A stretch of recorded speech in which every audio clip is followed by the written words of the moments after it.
This regular meeting of the Central Berkshire Regional School Committee will come to order. Will the clerk please call roll? Dr. Kraft Reeves. Here. Misty Tomaso. Here. Mr. Farley. Here. Mr. Gazzillo. Here. Mr. Hagmeyer. Mr. Hopper. Here. Mr. Locatell. Here. Mrs. Latazori. Here. Mr. Less. Mr. Peters. Here. Mrs. Tucker. Here. Mr. Wagner. Here. Mr. Armcroft will not be here. We have an open seat in Cummington. We have an open seat in Washington. Mr. Bartelli. Here. Our CBA rep, Mrs. Miller. And our student rep did email me she cannot be here tonight. We have a quorum.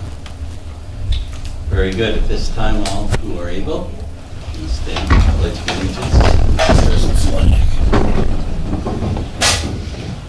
Pledge allegiance to the flag of the United States of America and to the republic for which it stands, one nation, under God, indivisible, with liberty and justice for all.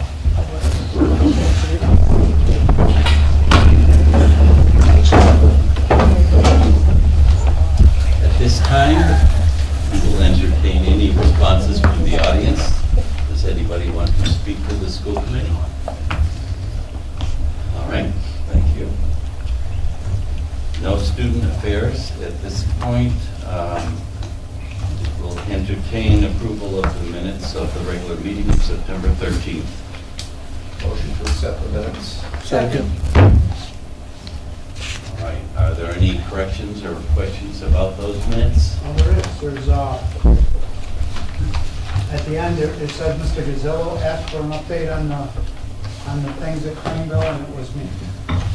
Asked for the update on the, I think that's right. yeah, Yeah. and it was me. Okay, anything else? Any other changes? Here we can eat at you and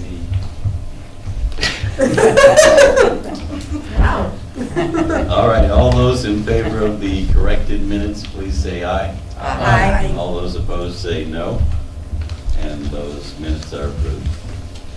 Next is the financial report. Will somebody read the warrants? warrant number PR 2019-6 dated September 20th, 2018 in the amount of $617,185.93. Second. Any comments or questions about the warrant? In that case, all those in favor say aye. Aye. All those opposed say no. Are there any abstentions? Thanks. Motion is approved, the warrant's approved. The next warrant, Move warrant number PR 2019-6D dated September 20th, 2018 in the amount of $235,309.69. Second. motion's made to approve warrant PR 2019-6D. Any questions or comments? In that case, all those in favor say aye. Aye. All those opposed say no. Are there any abstentions? Thanks. That motion is approved. Next warrant, Move warrant number AP 2019-6 dated September 28th, 2018 in the amount of $1,075,221.17. Second. motion to approve warrant AP 2019-6. All those, are there any comments or questions? All those in favor say aye. Aye. All those opposed say no. Are there any abstentions? That warrant is approved. I believe that's the end of the warrants. The next motion concerns a donation. Would a member please make that motion?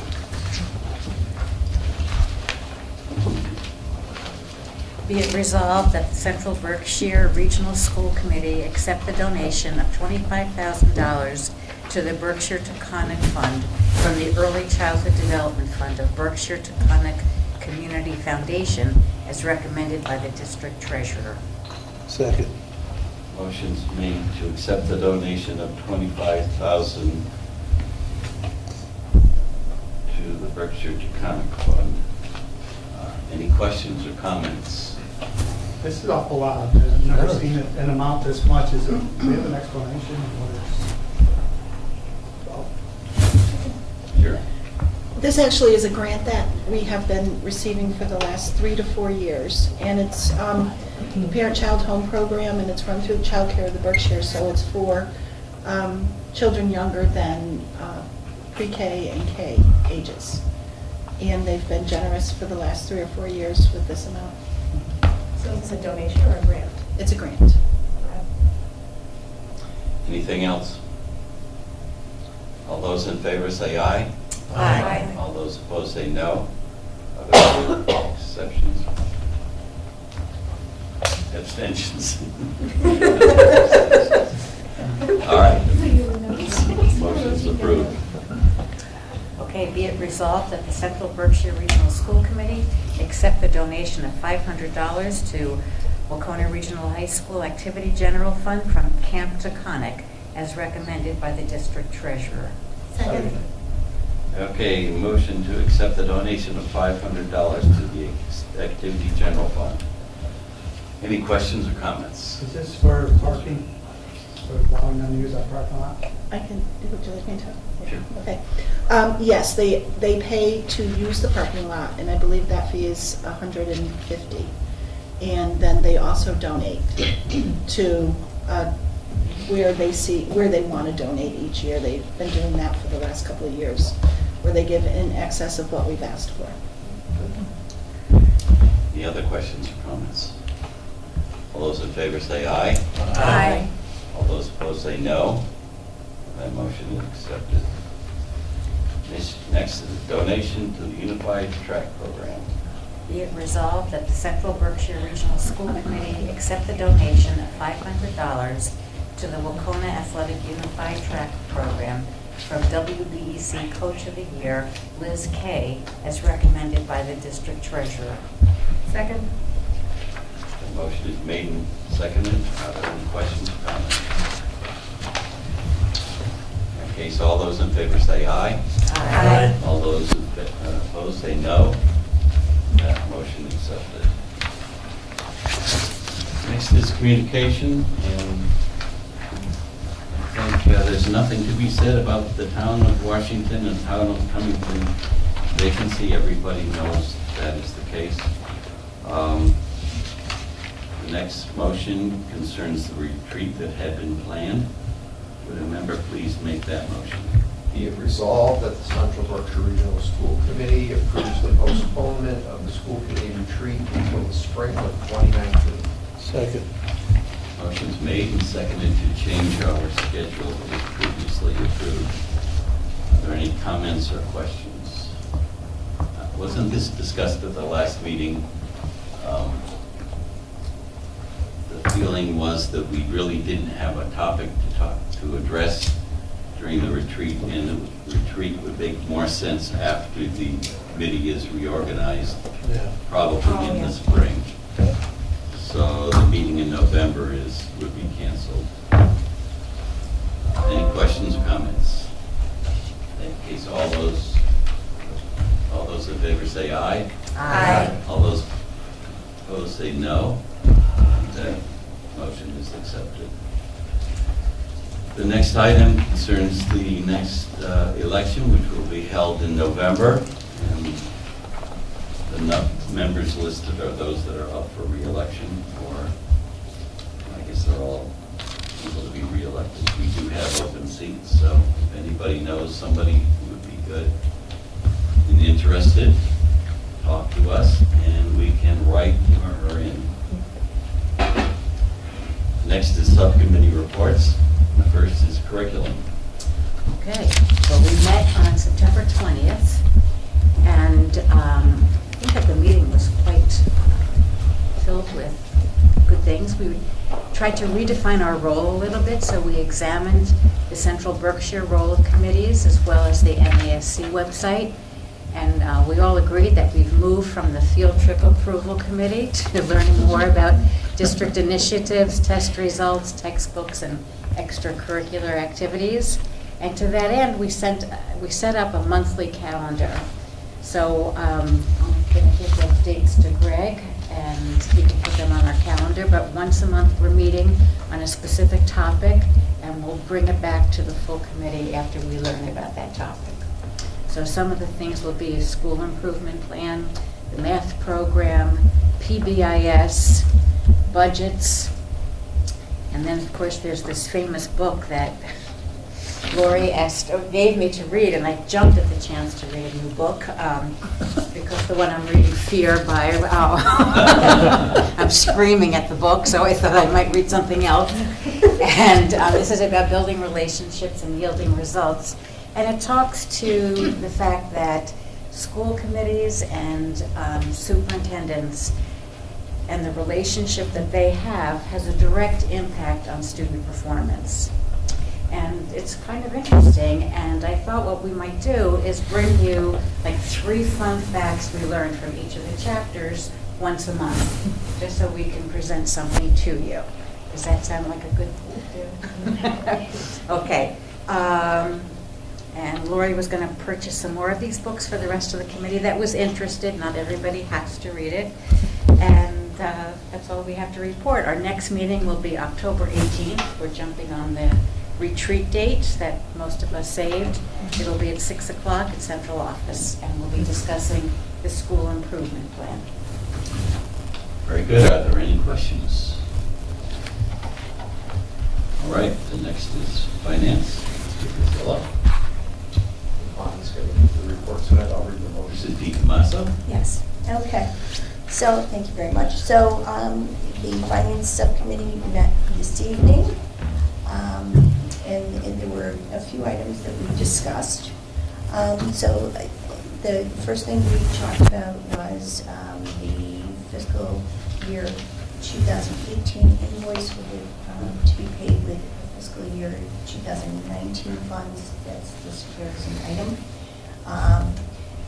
Melissa explained that the amount of this invoice is $258.76.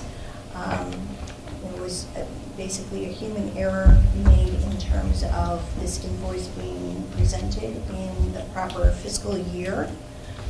There have been steps implemented by Melissa's team to make sure that invoices are tracked electronically, so this is avoided in the future.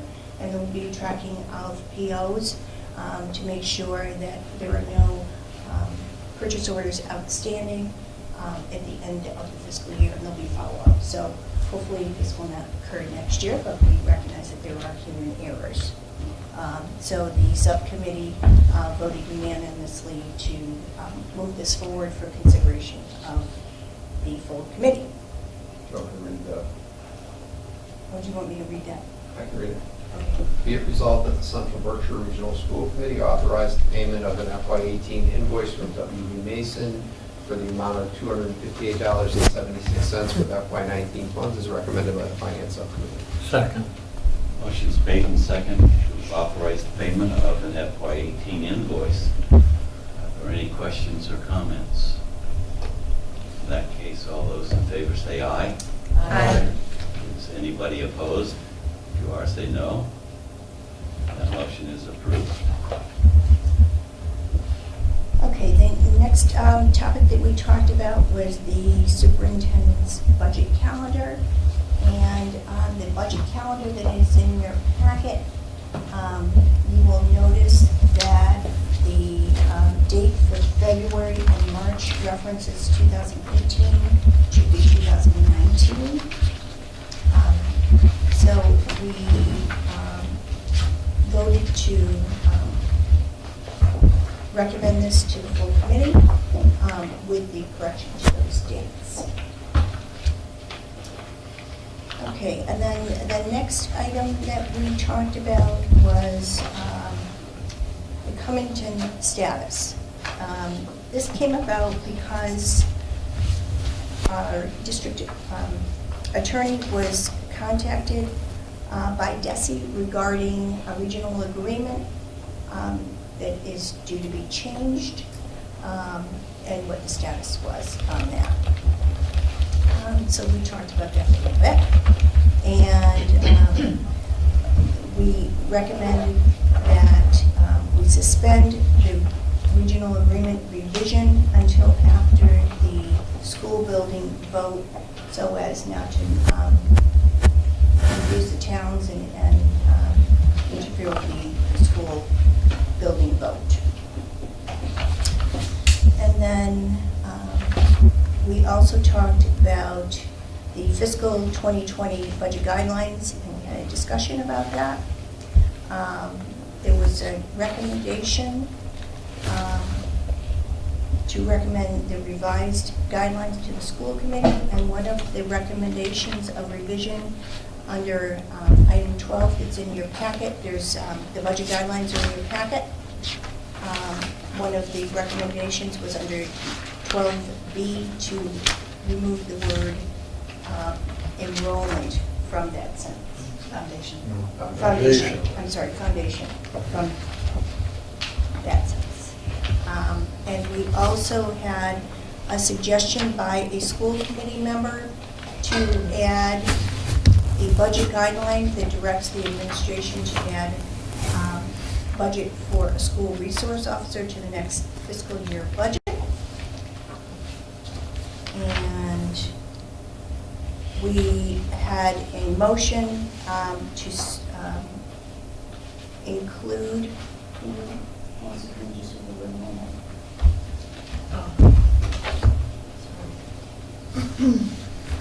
I'm sorry, to present preliminary budget with the position of an SRO for the district. And then our next meeting will be October 25th at 6 p.m. at Nessicus. Do you want to say anything? Okay, I would just add that this is only a budget guideline. It speaks to the finances for the budget. It doesn't make anything happen by itself. There will be discussion about an SRO and really a separate vote or consideration done apart from the budget. And tonight, the guidelines, instructions, and the calendar is in the packet, and it's offered for discussion at the table. If there's something that somebody else wants to be considered in the initial budget that comes before us toward the end of this year, or really the beginning of next year. This is the opportunity for the full committee to see where we are right now and to add something. And the guidelines and the calendar will be voted and approved at the next meeting in 2 or 3 weeks. Are there any comments about the guidelines or any need to see something changed or questions about it? Would the resource officer be one school or two? That's part of what I'll that's part of what has to be looked at. There are a lot of things that have changed recently. The law has changed, and there's a lot of coordination that has to happen with the police departments. They're actually employees of police departments. There's a lot of coordination that has to be maintained before decisions are made, such as that. Have we ever had an SRO in this district? We did, probably 10 or 12, my guess is 10 or 12 years ago. At that time, it was covered by a grant. And I think there was one in both Neskis and in Waukegan. And that probably lasted a couple of years. Quite a few years. Was it? So we started in Waukegan and went to Nessicus. And then with budgetary problems, it got whittled down here and there. But it was very successful. Very successful. You know, the committee felt we couldn't afford to do it on our own, and Dalton certainly couldn't do it on its own. So it hasn't been done for probably, was it 10 years ago? You said? At least 10. Okay. I can just add to that, Dick, that the superintendent, did express the need to really explore that option and to find out from the committee and from the individual looking at the guideline what exactly we were trying to achieve. And as Dick already mentioned, there's some very new law around how that resource officer can interact with the schools. So we'll be giving the administration some time to explore that and vet it and present it to the full committee, because we felt it was something that should be discussed in full committee and not just in finance sub. But certainly we felt like it was valid to add that to the guidelines at the request of one of the school committee members. So. When we had a school resource officer, I was vice principal at the high school at the time, and we had a really good relationship. And the resource officer had a very good relationship with the kids. It was really a workable situation, and it's too bad that we had to give it up because of finances, but it really was a very good idea, and it worked very well for us. All right, the next subcommittee is policy. Is there a member that can report on policies? You don't? Okay. And the next meeting is October 1st. It's looking that way. I don't know if it's I set don't in know stone where, yet. but I can't go, but I did post for it on the first. What's that? I did post for it on the first. oh, where is it going to be? Central office. Okay, thank you. Okay, there's something that the school committee needs to know about this self-evaluation. Do we know anything that the full committee can be told on that? I think that's on the agenda for the first. That's the evaluation tool. Right. So I don't think there's anything for it right now. Okay, all right. Next is personnel, and the first part of that I'll ask Mrs. DiTomaso to describe. Okay, so the Personnel Subcommittee met on September 20th. Mr. Locatelli, Barbara Kraft-Reese, and myself. And the purpose of the meeting was to begin discussions and evaluating the superintendent evaluation form that's used by the district, which is, we all agreed, was a little bit cumbersome and would like to see it revised. Prior to the meeting, Mr. Locatelli sought clarification from Dorothy Presser at MASC, and she confirmed that we do not need DESE approval to change the form, simplify the rubric, as long as the result fits into the DESE reporting format and standards are met. And of course, the superintendent, by contract, would have to agree to any changes. So our discussion began with reviewing the DESE standard format with the existing district format that we currently use and the format used by the Newton Public Schools. We looked at evaluating the measures in each of the 4 performance standards, and we thought to try to make the form more user-friendly and to have better organization and more meaningful results. For example, we discussed the possibility of moving the final assessment that's on the front page to the back of the report so it flows more correctly, adding revised descriptions in each standard, and possibly adding a numeric indicator to make it a little bit easier to come to a final score in each section, and then the overall score, and also expanding the comment section. During this meeting, we were able to review 3 of the 4 standards, and the evaluation process is very much in the beginning stages. Any changes to the form would be applicable to the position and not to the individual. And the final revised form would eventually be presented to the full school committee for approval. So our next meeting is on October 2nd to continue working on the revisions to the superintendent evaluation form, and that meeting will be held at the central office. Thank you. Any questions? We do have to go into executive session, but it's more convenient to do that at the end of the meeting, if that's okay with the rest of the committee. We're not going to entertain the assistant superintendent's contract right now. So the next item is the superintendent's goals. So the only thing I do want to bring your attention to is I did get some feedback, and some helpful feedback from one of the members. So I did amend goal number 2 slightly. The other goals are consistent with the goals that you saw last time and that you are already familiar with. The changes really are somewhat technical in making sure that key actions are actually actions, benchmarks are benchmarks.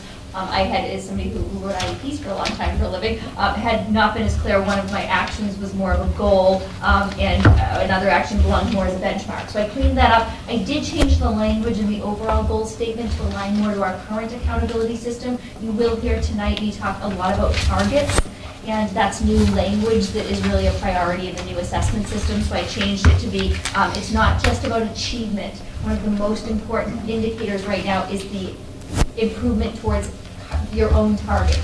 So I aligned that in my goal, but everything else, substance-wise, is consistent.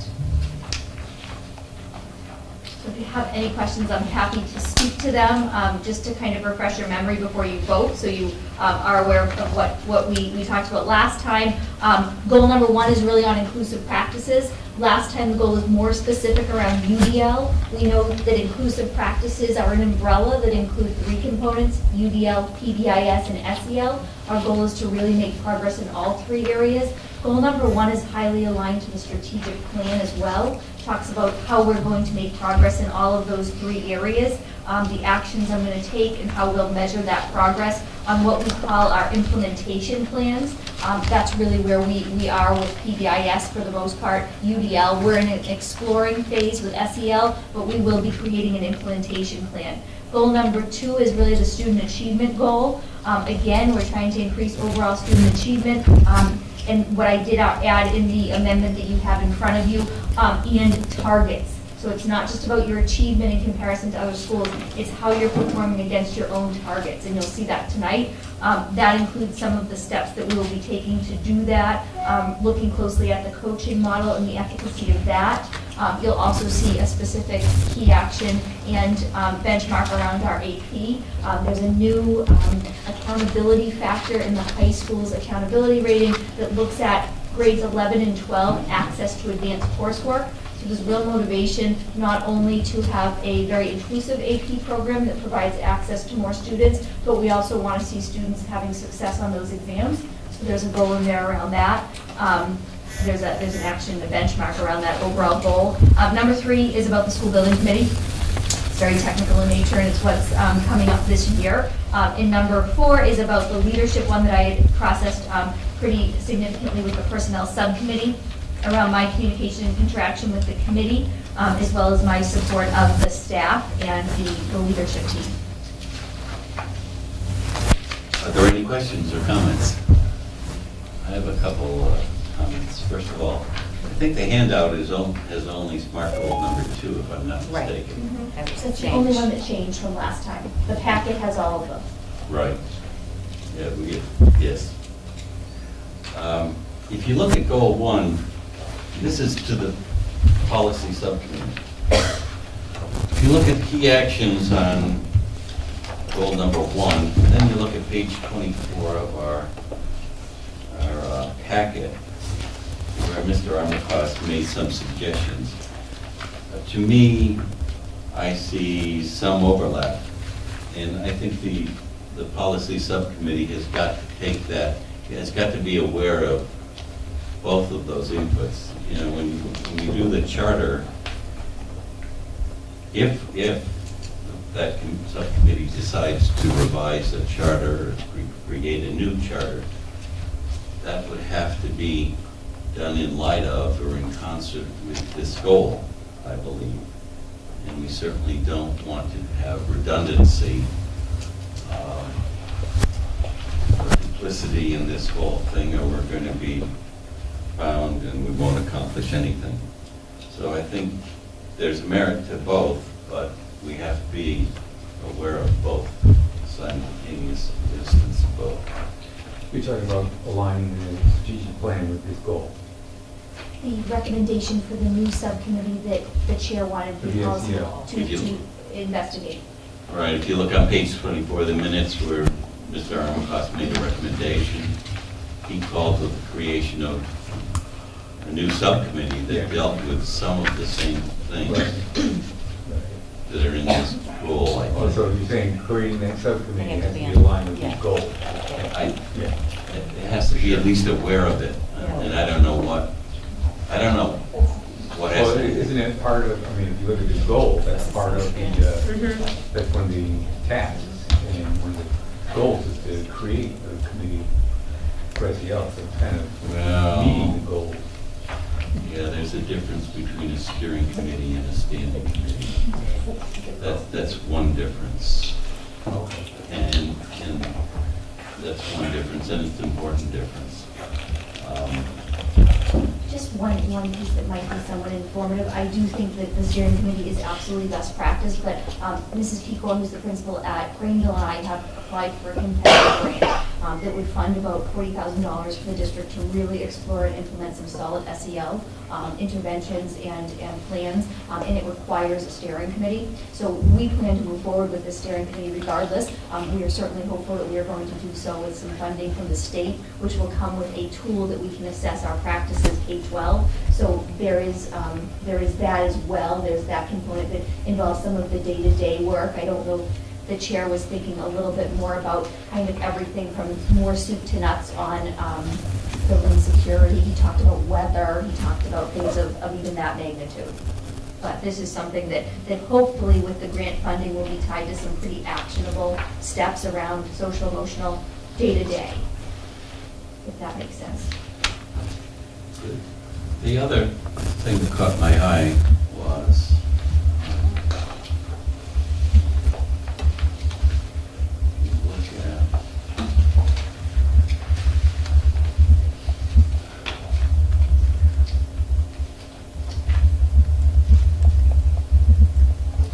you look at goal number 4 on page 13.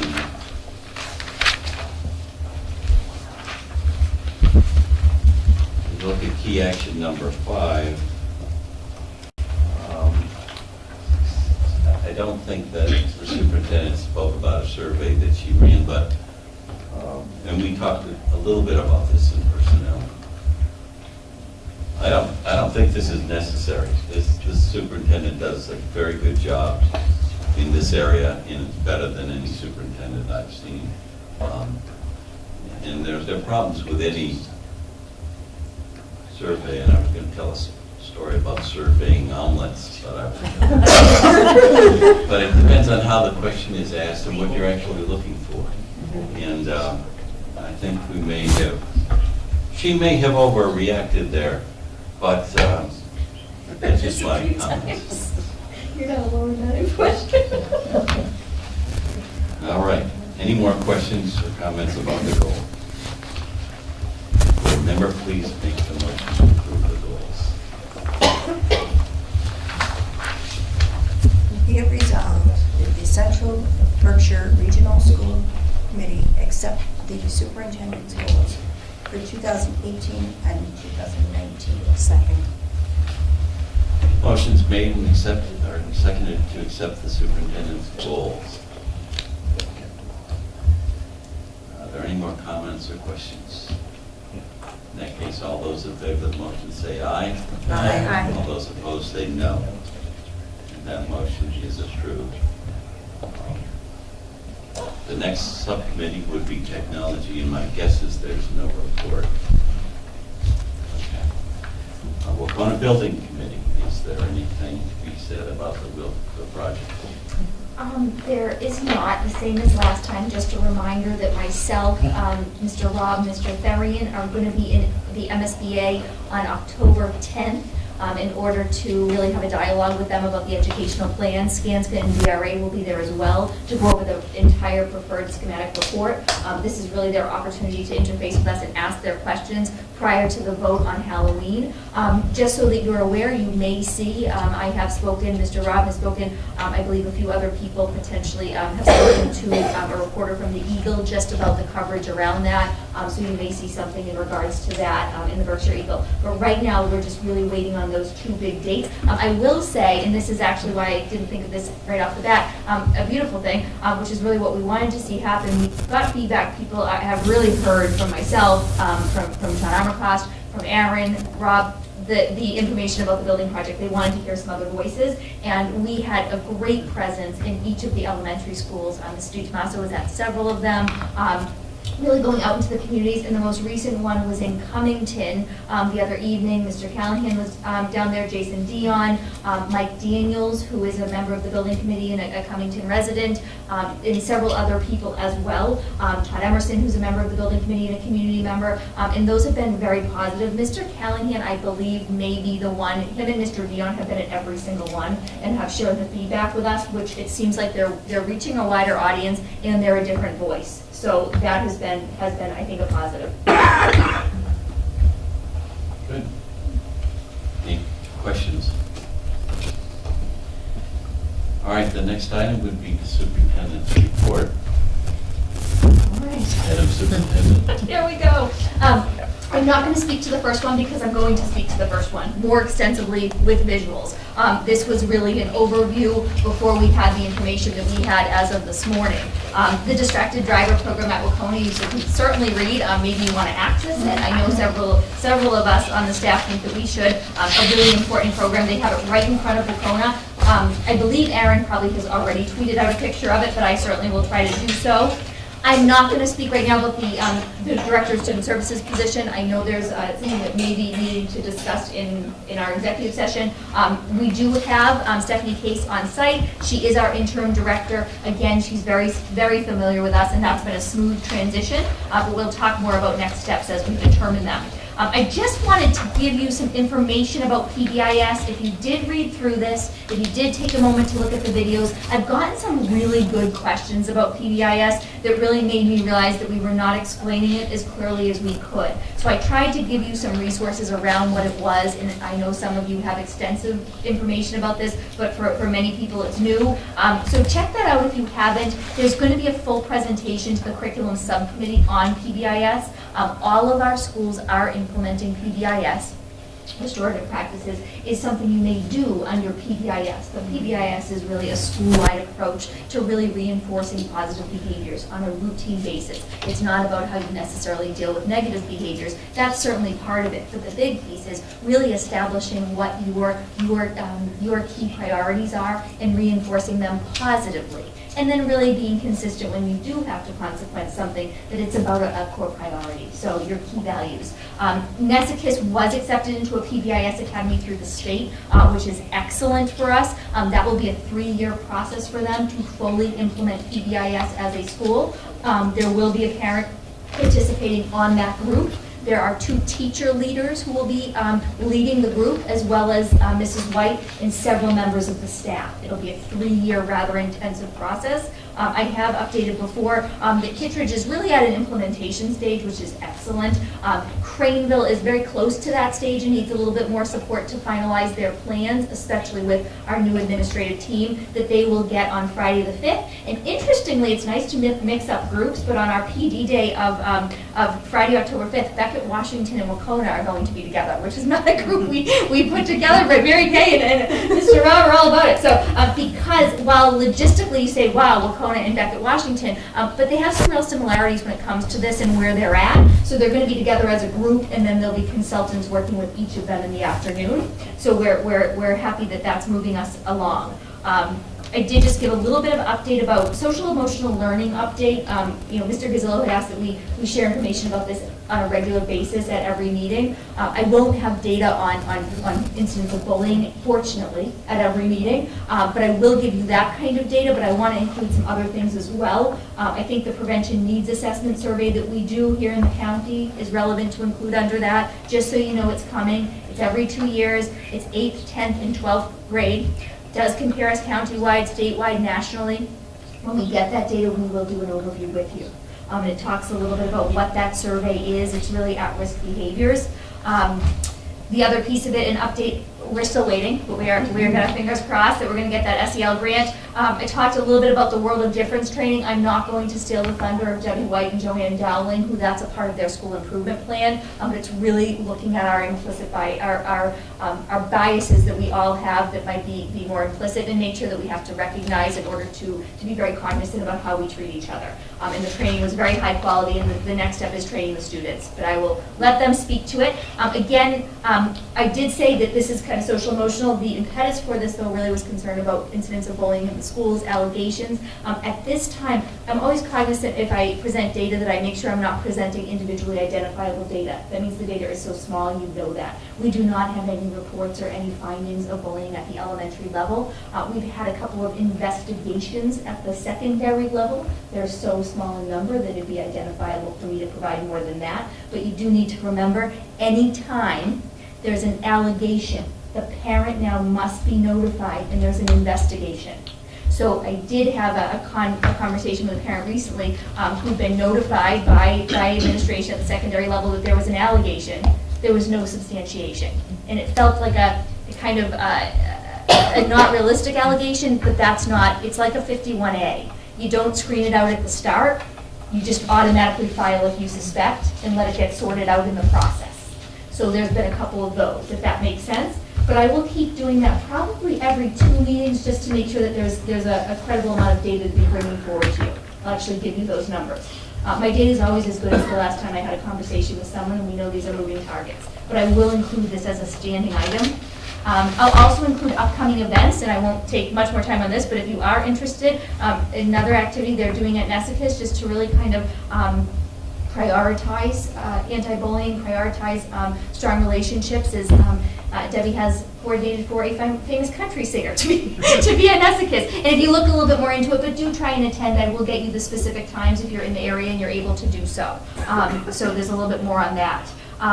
Again, a couple things that are coming up. The school improvement plans will be presented by the building principals. We are going to do a more in-depth look at those at curriculum this year, just to really look closely, because you get the presentation. There's very specific, lengthy goals under each of them that we're going to go through at curriculum as part of their role. And then last thing I'll say before Leslie joins me is that I talked to the chair, to Mr. Armacost, and what we had talked about, I said, do you want me to hold off on Cynthia Merrill because of the fact that we're having the ADA? He really felt they were a nice marriage, and that seeing kind of both perspectives, the law around it, but also the reality of being an educator and a parent and how to use these things functionally, safely, appropriately. But the way that Mrs. Merrill presents is a little bit more interactive. So we actually talked about having it be an option prior to a school committee meeting for people who can attend. We'll do it as a parent night, so parents can come, school committee members can come, and it'll still be an option that exists for us. So you're going to get the opportunity to present, to participate in both, if that makes sense. So can you do it so I can, I do have to get it so it's cast up there, but I also have my notes. Awesome. We are going to transition right into the MCAS presentation.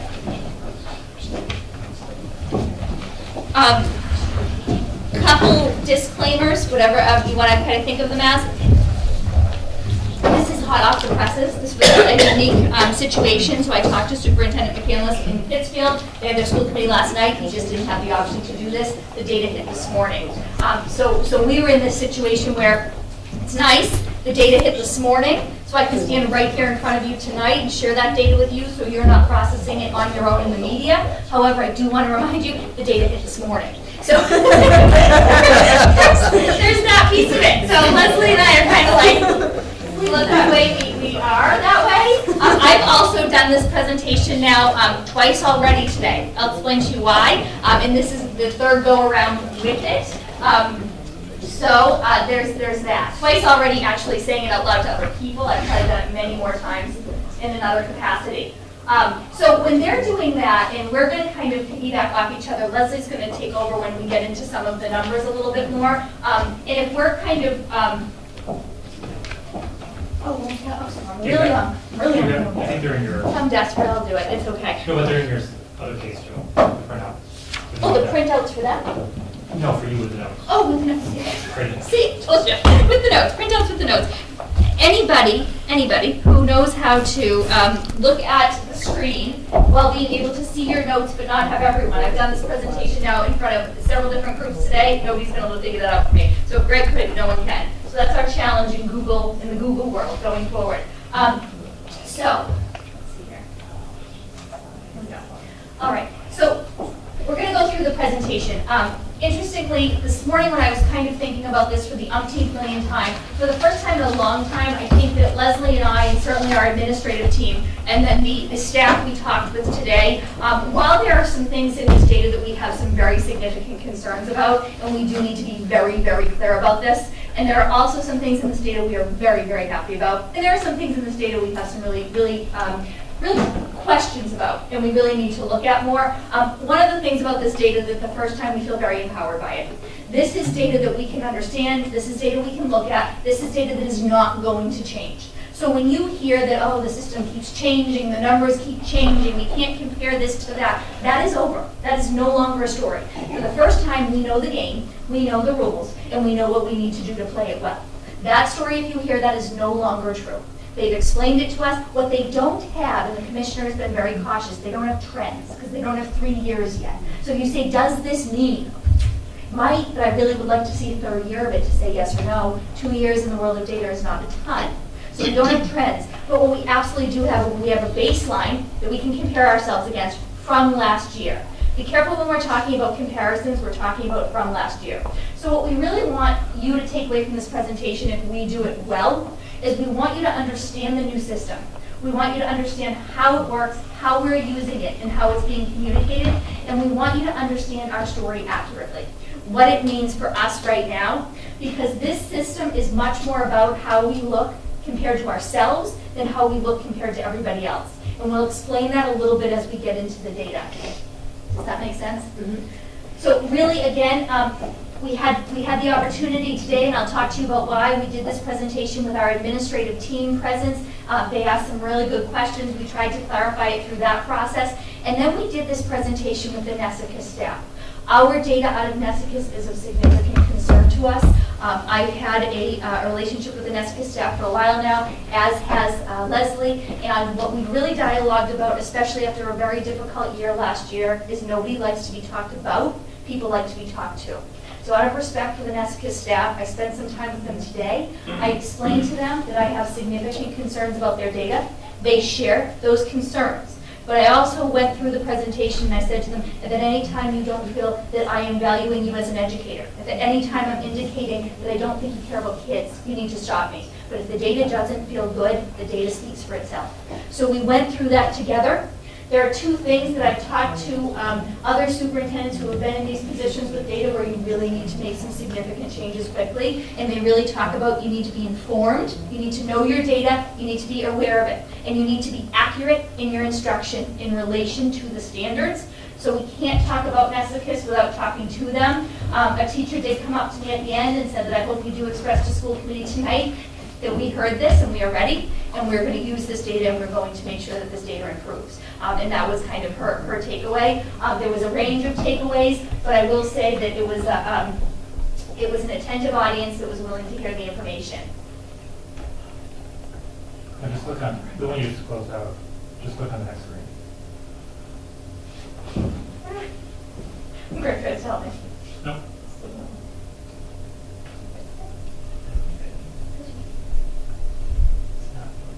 Okay, you figured it out. You figured it out. That's what it was. We need that kind of growth mindset everywhere. So I need that. So again, here's our testing history, so everyone understands. This is really, really important. And this is some of the stuff that we said today when we met with the staff at NESICA. The legacy MCAS was the MCAS that was in place from 1998 until 2015. And as I've said numerous times now, as much as I don't like it for many reasons, 1998 was not 10 years ago, it was 20. We have had an MCAS system for 20 years. It's not going anywhere. We need to accept it. We need to work with it. The commissioner's been very clear. He believes in a system of accountability. He said two things. He wants a quicker turnaround and when the data is in our hands, and he wants it to be time responsible, meaning how much time is spent in testing is reasonable for what the impact is to students, but he is very, very in favor of an accountability system that includes standardized testing, and so we have to embrace that reality. We did have, this is where it gets into when people say we can't really look at the scores, and we don't know what's happening, and things keep changing. That's over. But that was a reality when we went from legacy to this PARC test that we did for a year, and then to next gen. A comment that came up this morning, next generation MCAS and MCAS 2.0 are the same thing.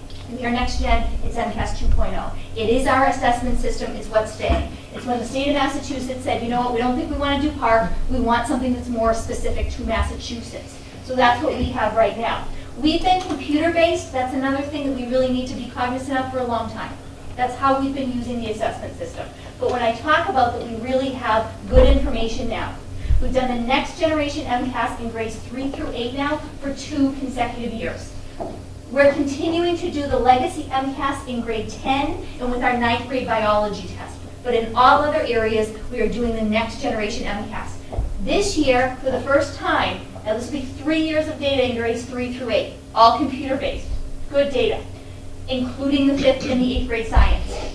This year, for the first time, we'll have next generation MCAS in grade 10, ELA, and math. We do not know what the plan is with the legacy biology test. There's been very little, if any, attention given to it. We don't know where it's going. We don't know what the long-term reality of it is, but we do know that this is what's going to be in place. One of the things that people, especially with middle school students, may be questioning is right now we do know that the legacy test is tied to graduation. It's a competency determination for graduation. You cannot receive a diploma in the state of Massachusetts if you do not receive a 220 or higher in ELA, math, and a science test. That score for graduation will not change until 2023 at the earliest. So that's not going to change. The test is, but they're going to continue to have the same baseline for graduation, just for people to be aware of that.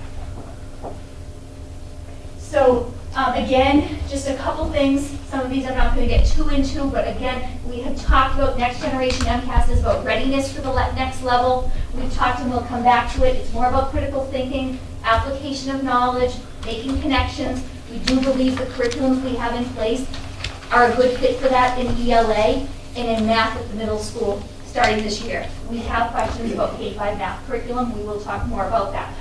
The accountability indicators is very different than it has been before. Very, very different. You cannot do a crosswalk. There are new factors that never existed before. Things are being weighted differently, and everything is about, the shift is raising the performance of what's called the lowest performing students in a school.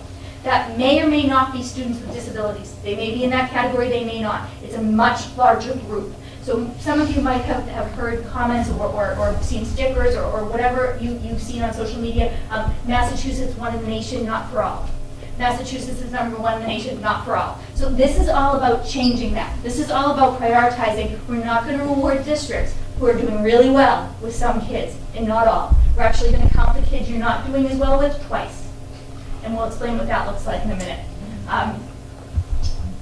Accountability information. And this is really important to take seriously and not interpret inaccurately. So discontinuation of accountability ratings 1 through 5. There is no more 1 through 5. It's not how the state is looking at it. What the state is looking at right now are, do you need state assistance or do you not? And what that really is about is your accountability. It's 2 things. It's your achievement in comparison to other districts, and then it's your performance in comparison to yourself. And the way those are calculated is very different than they historically have been. I do want to be very, very clear. The elementary schools and the high school are in the group of not requiring assistance. It does not mean we don't have areas we need to work on. It does not mean that we're not going to be focusing certain interventions in those buildings, but they are not seen to be requiring any support or assistance. The middle school is. What you do need to be careful with is this is not an equation to the last levels under the old accountability system, and you'll see why, but it is a very serious identification for us that we need to be prepared to take some actions on. You've heard us talk about academies. 2 of the actions that we will be taking are the state academies in literacy and the PBIS academy. This piece of it, and then we're going to get closer to some of the data that Leslie's going to talk about. This piece of it, and please, Leslie, if you have things to add to this, I want to do this right.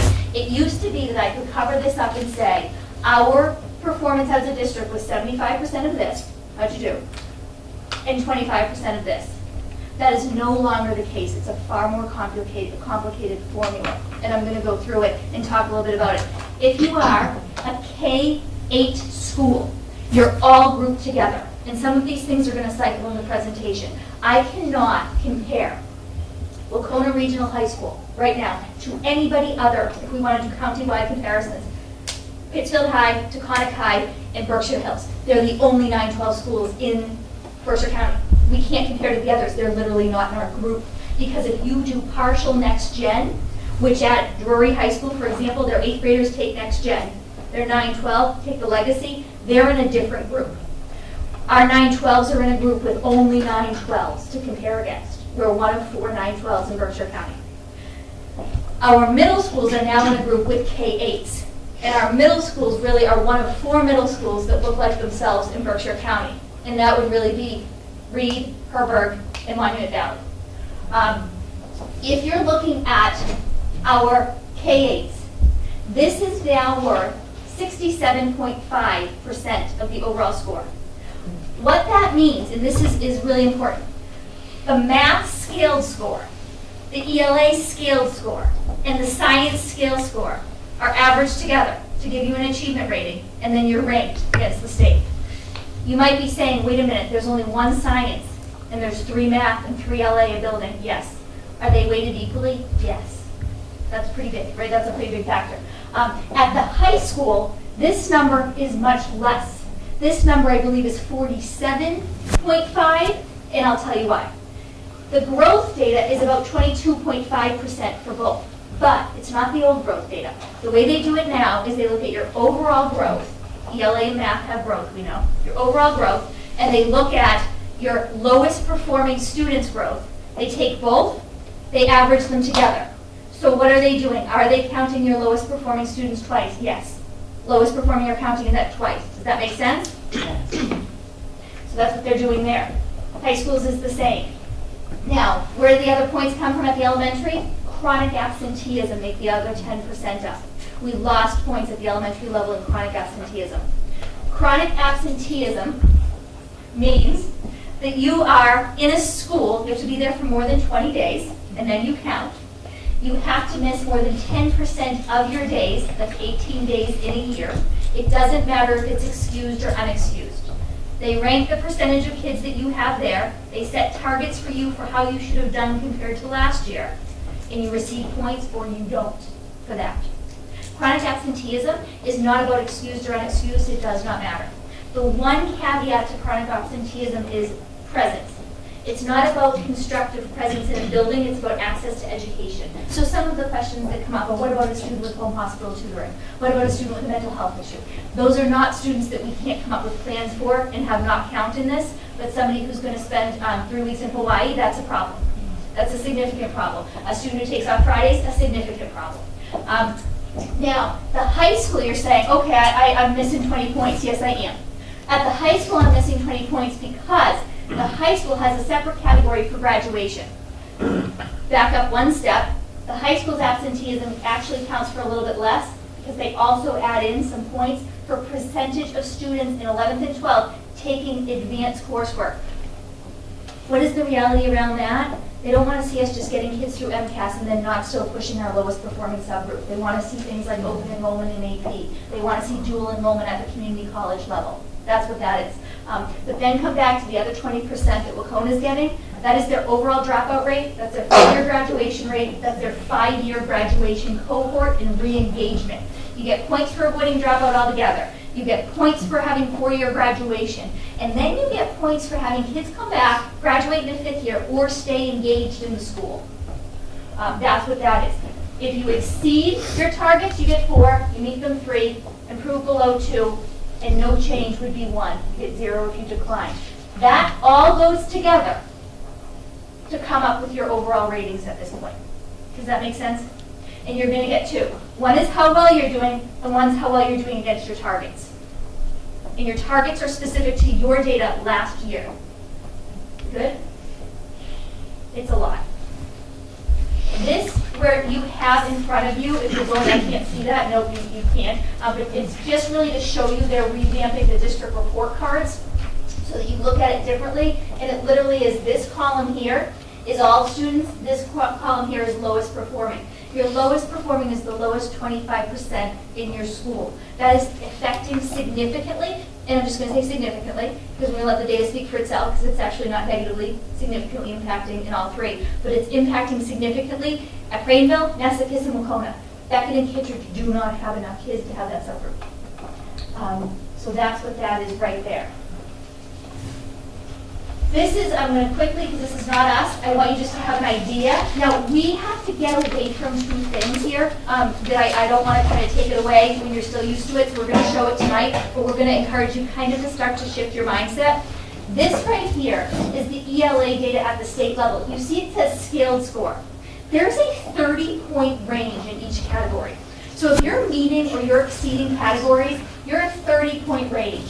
When we tell you the percentage of kids meeting and exceeding, that's been what we've done historically in this district, right? We said how many kids are advanced and proficient, how many kids are meeting and exceeding. That's not what the state cares about or how they're ranking us anymore. We're going to show you it tonight, but I caution with it because it does not tell you. If I'm meeting or exceeding, there's a 30-point range. I didn't tell you if they were at the very bottom of that or the very top of that. If your kid got a 70 versus 79, you want to know. 30 points, you want to know. So what the state is doing, when the state looks at us, they scale the scores. They actually look at where we are. When we just tell you that percentage, we got to get away from that. That's not a helpful number for us. If it's good, if it's bad, it's just not good. The other thing I'm going to encourage us to get away from, and I'm open to dialogue, is comparing ourselves too much to Berkshire County. There's some concerns in Berkshire County at the middle school level. It doesn't justify anything that we have concerns about. We really need to look at schools that look like us demographically, and the state provides us those schools. They'll be providing us. These are schools that look like you, have resources like you, and you should be performing like. So think about that. It's a comprehensive high school. It's a much larger high school in an urban setting. Are they a good comparison for us? I don't think so. So ELA as a whole, in the previous slide, is up slightly at the state level. ELA performance, again, all we're talking about is 17-18 to 16-17. That's all we can talk about right now. Nothing else makes any sense. So from 16-17 to 17-18, ELA is slightly up. There was a small dip in 7th grade. Math is slightly down overall. Again, I was on a phone call with the commissioner. The legacy tests have stabilized. There's no substantial changes in them. They all went down by like a point, nothing that was substantial.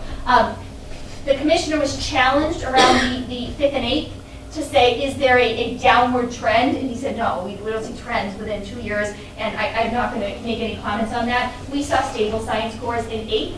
Our 5th grade scores in science were up quite a bit. They exceeded their targets. So that's not our story. This is the last slide that I really want to make sure I speak to. This slide has a lot more in it than what you are seeing, and it's our story, and it's our story we have to own. And it's a story we've talked a lot about. And Leslie, please share what you think as well and how we frame this. Wacona and Becket, Washington continue to be our highest performing schools. Their achievement is good. They are performing with the schools that look like them. Becket is outperforming the schools that look like them by far. This is their accountability percentile. This is when you take their math, their ELA, their science, and you give them an achievement score based on their overall average score. Not average of percentage of kids in advanced and proficient or meeting and exceeding. Their overall average score. This looks good. The cautionary tale, what we're worried about, is this is an excellent accountability percentile. What we're concerned about is this is not. This needs to be at 50. This needs to show Becket compared to Becket is making good progress. Again, it's not, but Mary Kay really wants the story to be told, that this is her number. This doesn't tell her whole story. Becket needs to perform stronger against Becket. I will say this is not an excuse because it's their reality and it's one Mary Kay embraces. Their targets are very high. When you perform high, your targets are high. So you've got to really rethink how you're going to meet those targets. But they can, and they will, and this is a number that's concerning for them. So I'm going to skip to Wacona for the same reason. Wacona is right where they've been. So we think of where's Berkshire Hills in comparison to Wacona, where's Warren High School, where's Swansea High School. These are high schools that look like, they're right with Wacona. They're 45s, Wacona's right here at 46. This number is of concern. This number is Wacona against Wacona. 17-18, 16-17. And Wacona is having some challenges with their lowest performing subgroup. So this is the number, so you really want to be looking at. So they're rank ordered like this, but you've got to go to the right to say, yeah, but how am I going? Where am I going? Look at that district that's right next to me with a 45, they have a 52. That's something we got to be watching. So the story's really at Becket, Washington, or Wacona, doing well. Really, we're concerned about their performance year over year compared to themselves. They need to push it with the targets, even if the targets are high. With Wacona, it's more about their lowest performing.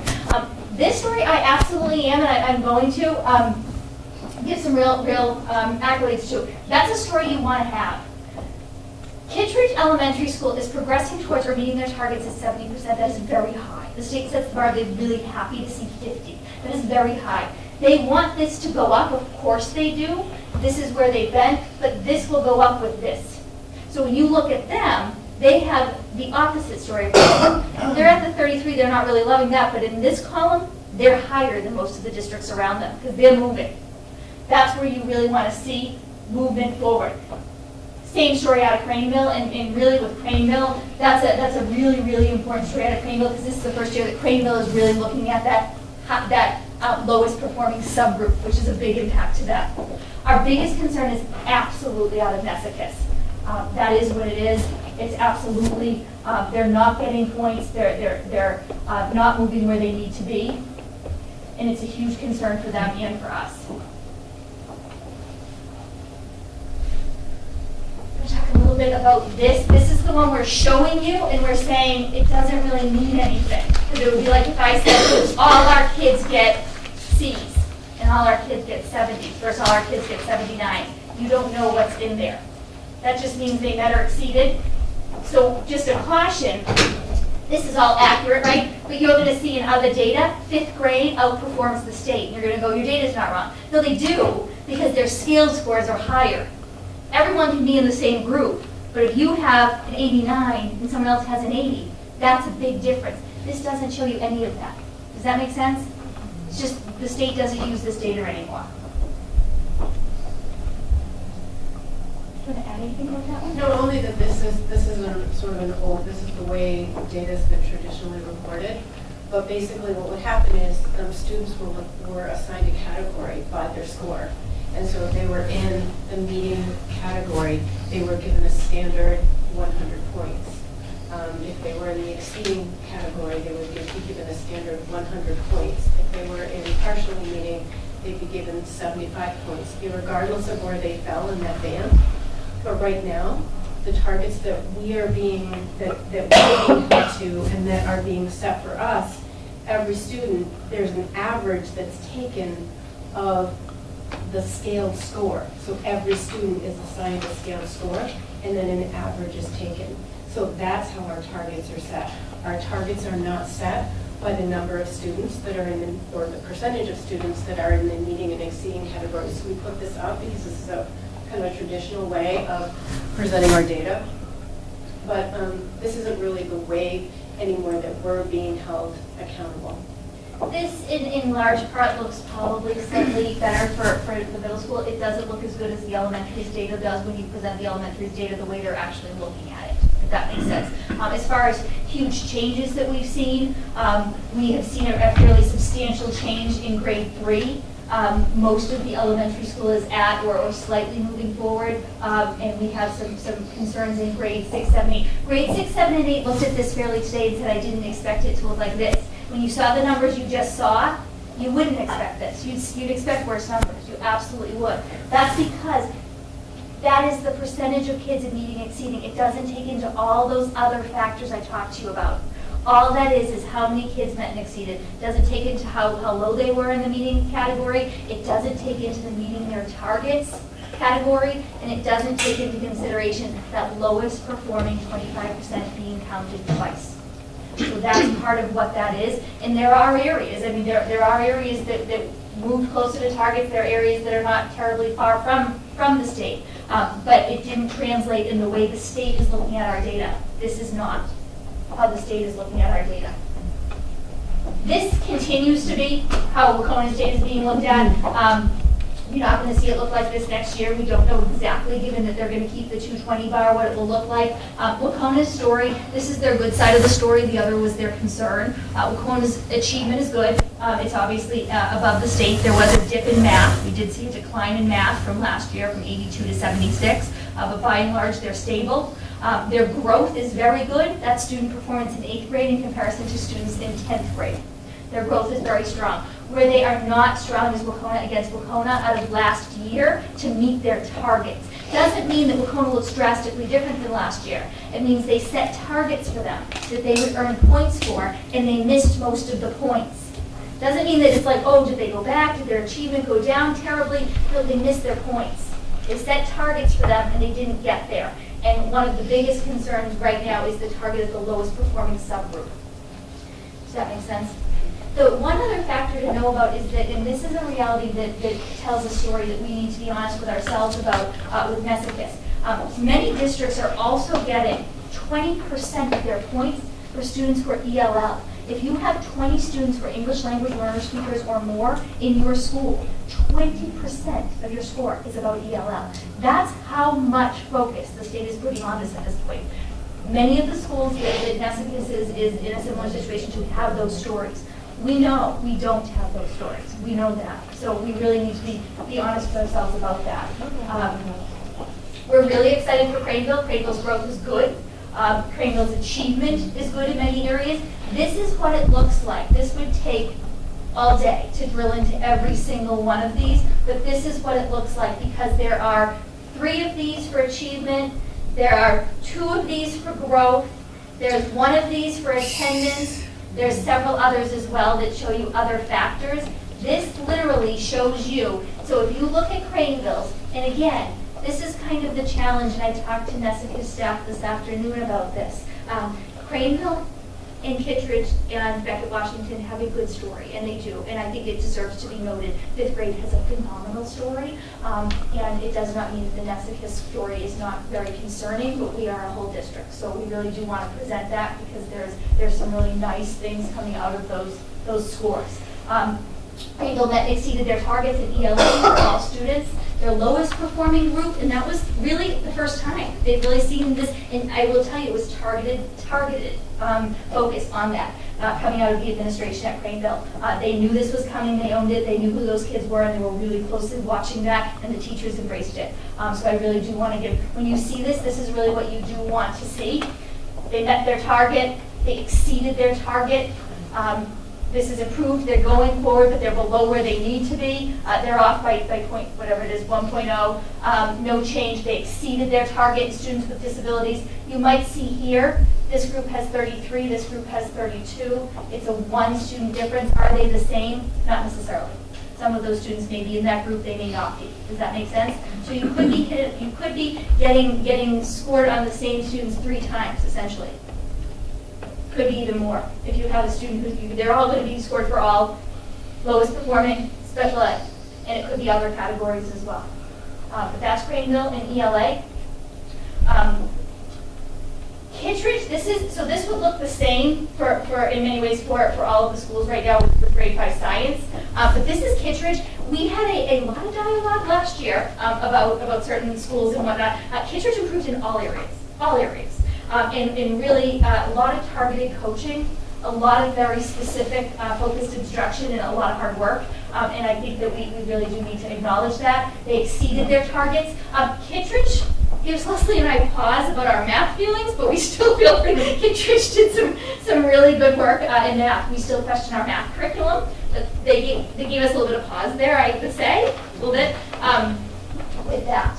So that's Kittredge. Grade 5, I will say, has kind of sometimes you say, do you know why that happened? Sometimes yes, sometimes no. I mean, I would say, and from being an observer of it and a part of the conversation, grade 5 science, yes. There were some really targeted things that took place. Kittredge Elementary scores, yes. The lowest performing group at Craneville, yes. There's many yeses. Did you do something and you think this has had a direct impact? Yes. Again, Pittsburgh is meeting their growth. What we've talked about is their targets are high. I'm sorry, Becket is meeting their growth. What we've talked about is their targets are high.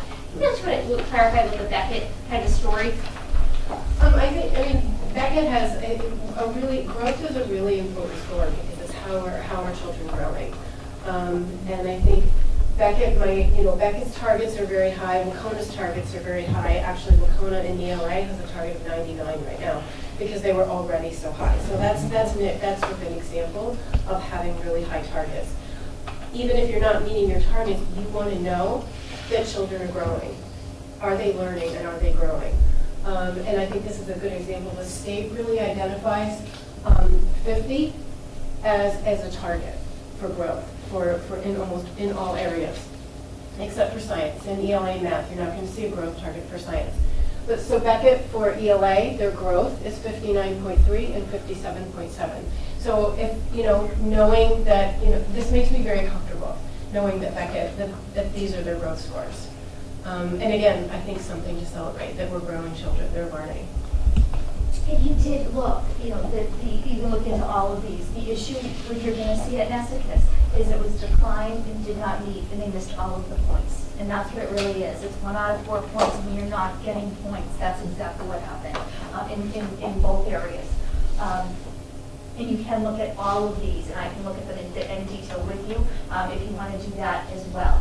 These are more the growth comparison, but talk about that. Yeah, again, you're going to see across the board, you'll see these variations in growth. The state identifies 50 as the target, but really the state identifies anything between in a band of 40 to 60 as healthy growth.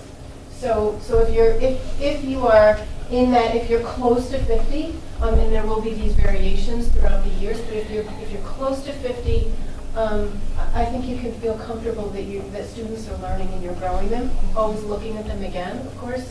But this is, again, you'll see that almost every comparison is close to 50. It might be, on the state level, it might be 50.07, it might be 49.99. But traditionally, the expectations and the state average growth is really centers around 50. I think we have healthy growth. If you look at our grades, you look at our grade 4, we're 48, 47. Grade 5 is 57. This is across our district, 58. More concerning growth, which would be expected in grades 6, 7, and 8. The one thing, this is also, Lizzie and I, we've gone back and forth about this so many times. So again, like I mentioned, in Berkshire County right now, it was not feasible for us to, we don't have DART schools given to us yet by the state, so those are schools that it says, this makes sense for you to look at them. And it could be anywhere in the state, but they look at kind of our overall demographics, our data, our needs, everything, and they say, this is who you should look at. They're not going to tell us that Pittsfield is a reasonable comparison for us. The other reality, so what we are looking at that point, I think that is something that you could use and you could look at, and when that becomes available, we'd be happy to get that to you. Reasonable comparisons of other districts. We have to right now remember we can only compare Wacona to 912s. Right now, that would mean if I pulled the data this afternoon, which would have been feasible to do for the 3 other high schools in Berkshire County, I do know that data. Their superintendents, I don't believe, have presented it. It came out this morning. It is not reasonable for us to look at Teconix's performance or Pittsfield High's, and I think draw conclusions. So we're performing stronger in achievement. Is that something that's going to make us feel better? I don't know. I don't think it's really, I don't understand the root of why we would do that. I will tell you, in the past, Berkshire Hills is at times a comparison to us. They have sometimes different demographics and subgroups, and it could be that they are not this year. But when we look at Berkshire Hills right now, we are right with Berkshire Hills where we've always been. Wacona might be at a 46 of their accountability. Berkshire Hills might be at a 45. What concerns me for Wacona, though, is their percentage of meeting their targets is lower. That's our story. So we really are, and regardless of if Berkshire Hills were as well, that's still our story. Our percentage of meeting their targets is below 50 at Wacona. That's our story. The middle schools, the superintendent in Pittsfield has not done his data presentation yet. Herberg and Reed are not typically comparison schools for us. And the fact that their data looks just like ours is not something to make ourselves feel better. And that's a reality for us. So I could show you her Bergen Reed, I could show you that they look like us right now, I could show you that they look slightly lower. Our middle school teachers were not embracing that as a reason to feel okay with our data. I am not either. All 4 of the middle schools, based on my understanding, in Berkshire County will be requiring some kind of assistance, and that's not something that is in any way part of our story. So that's kind of where I'm at with that. What I'm a little bit more interested to see is when our DART schools actually do become available for the elementary and be able to share that. Right now, our DART schools for the middle school are going to look much stronger than ours. We know that. We accept that as something that is our reality and we have to change. But it's not going to help us, I don't think, to look at schools that are performing at or below us and have very different factors going on than we do. Some district areas for focus, all elementary schools did not meet their target for chronic absenteeism, and we did, it was something that this is something that we need to take much closer attention to, is something we've been discussing. We weren't that far off our targets, we weren't, but we are, this is something that we are focusing on right now. Craneville did not meet their targets for math, however, I do have to say that in that low-performing group, correct me if I'm wrong, but in that low-performing group in math, they actually exceeded their targets. So I do want to add another, I do want to add that low-performing group, which actually counted twice for them, they met their targets in math. But we are, again, we're looking at our math program, and this is sort of giving us another reason to look at our math program overall. They are the largest elementary school. Nescus has not met their targets for achievement or growth in any areas. Wacona is not meeting their targets in the lowest performing subgroup, and that is something that Aaron and I are looking at very closely, and that we will be working on this upcoming year. The one thing you might say, well, is it a big deal? Yeah, this is a really big deal. Kittredge, you saw a 70. If Kittredge had a 75, they would have been identified as meeting their targets. We talk about, is there a level 1? That's not what they're looking at anymore. The best you can be allowed to do is meeting your targets. At this point, some people were exceeding their targets, but they would have been at meeting and exceeding their targets. They're moving in that direction. So all of this really, really does factor in. So we want to be looking very closely. Again, Leslie mentioned at Craneville that's absolutely the reality that they did get that in that lowest performing subgroup, which is great, but there's a lot of places that they didn't get their points in math, and at a 67, they're very close to that next level, which is a 75. Which is definitely where we want to be. If we hold up the same exact sheet for Nessicus that we already have done and Nessicus Jeff has seen, it does say declined, and it does say no change, which means that they either did not get any points or they got a point in very few areas. And that's the concern right now. There are no points coming out of Nessicus. They did not get the points they need to meet their targets for achievement. So that's the reality. What does the data mean? And I do think we kind of try to be very clear with you about what the data means and be very transparent around it. Do you want to talk about that? I think in conversations that we've had and trying to draw some conclusions around why, it is early, like as Lori mentioned. We do feel like the coaching models had a positive correlation in increasing our achievement and reaching our growth targets in ELA, math, and science. We are at the elementary level looking at least a 3-year investment around the coaching model and an aligned curriculum. Which brings us to the second part, which is that these units of study, the science curriculum, it's taken us a while. All of the units, all of the curriculum areas that we have invested in do require some extra heavy lifting on the teacher's part. They're not scripted. They offer choice, and we want to make sure. And part of that is because we do honor the craft of teaching and the professionalism around it, and it does require teachers to really make some choices around how they're going to meet the standards. So it takes a while, and now you're seeing the results of our FOSS units, our units of study in ELA, and math. Again, that one we do want to look at a little bit. And this is right here. It says our math curriculum right now has some limitations of rigor and problem solving, and like I said, that's something we will be looking at. Nessicus is in need of targeted support. And the common question we get is, what does targeted support mean? Like, what does that look like and what does it mean? So what the state is basically saying when you are in that place is they're saying, we have some supports that we will offer you. We still have a level of autonomy, but we have some supports that we'd like to offer you, and we're offering them to you for free. And so we've looked at them very carefully. Debbie's looked at them, I've looked at them, Joanne Dowling has looked at them, we've all kind of vetted them. You know it already. We've already looked at the PBRS Academy. We had already applied to that academy. It's going to be free for us. The other academy that I looked at pretty closely was the Literacy Academy. I feel like the Literacy Academy, I attended the first session of the Literacy Academy a couple weeks ago just to see what kind of support they would offer. I think we definitely need to take advantage of it. We definitely need the networking that the Literacy Academy will offer us, the professional development. I think it's definitely a step in the right direction. It's going to support the programming we have in place right now.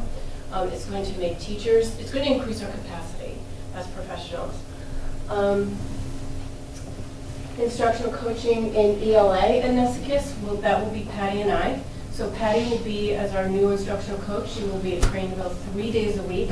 She'll be at NESICUS 2 days a week. The other 3 days a week for coaching in NESICUS, I will be there.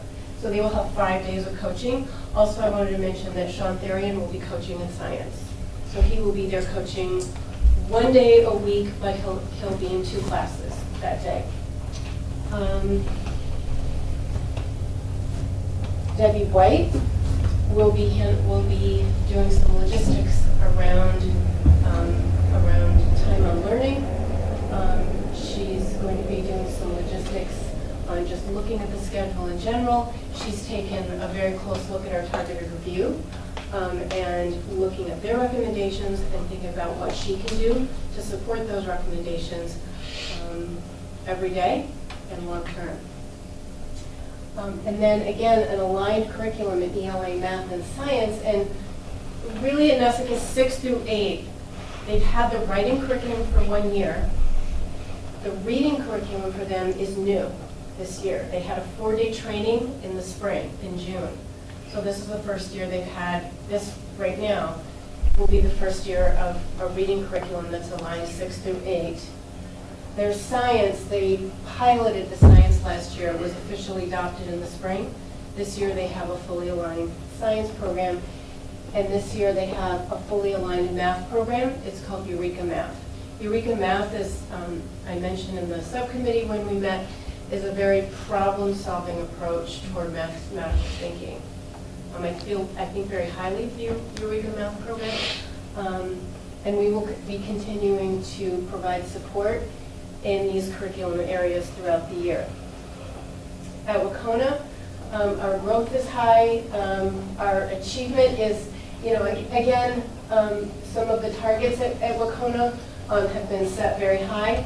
We're not earning points in our lowest performing students in multiple areas, and that's an area that Erin and I will be working on this year, and also with the content coordinators, because the content coordinators provide an important role at NESICUS, or at Wacona, again, enhanced co-teaching at Wacona, and continuing to work in around universally designed instruction at Wacona.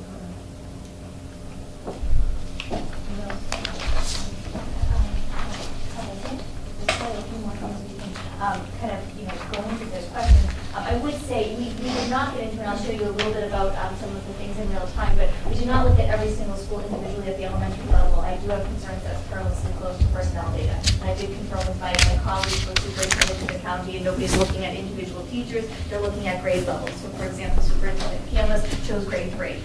We really, though, interestingly this year have made that shift. If you do go on, you do look, we have some nice equity. And we want to say, we want people to keep on moving and keep moving forward, and schools that have been performing very high to reach those targets and keep on going. But you would see some really nice things coming out of our elementary that are pretty aligned across the grade levels. We don't do different things with curriculum. We don't do different things with our supports. So really we would expect that they would be looked at as a grade level, but I will show you how you can look at that in the state website. Again, the state data, again, they're using that information to provide actionable information to families, to districts, access to their resources, who can have things that they're going to be offering, who their priorities are, provides information about district and school performance beyond the test scores. Please do remember, though, when you are looking at Wacona, there is the other reality that there are points they need to look at. Their dropout rate obviously is good. Their 4-year graduation rate, though, in their 5-year re-engagement, they have very high targets in this. One of the stories that we talked about today at Nesicus is that we're a small family, and everything impacts significantly. So when you look at us as a district right now overall, it does not look in any way reflective of where we actually are, because one school performing in that kind of a category is going to significantly impact us. If you lose points in a 5-year graduation rate, that's significant. Chronic absenteeism at the elementary level is significant. There is not as many to kind of consume the way you might see in a Pittsfield that I think has 12 schools. So there's the other reason for kind of making sure that everything we're doing, we're being very, very careful with, we're being informed, and we're being accurate about that. This is what a parent will see. This is why we kind of are trying to really get people away from that percentage in meeting exceeding. All that tells you is they're over here. And I, as a parent, would be very interested if they were over here or if they were right at a 502. So in that score does not tell you that. The achievement that we're talking about that we're compared against the state does, if that makes sense. Can I touch this, Leslie? Sure. So what happens with this data, at Central Berkshire, we start out, we look at it in different ways. We start out with more of a whole district and then a whole school picture. And then we go into it more deeply. So for example, with our reports, we have the capacity to look at where schools perform with individual standards. So we look at the strengths with individual standards, and we look at our challenges with individual standards, and we make note of those. And we specifically, we meet regularly in data analysis teams to make sure that we're addressing any standards where we think our students might be struggling.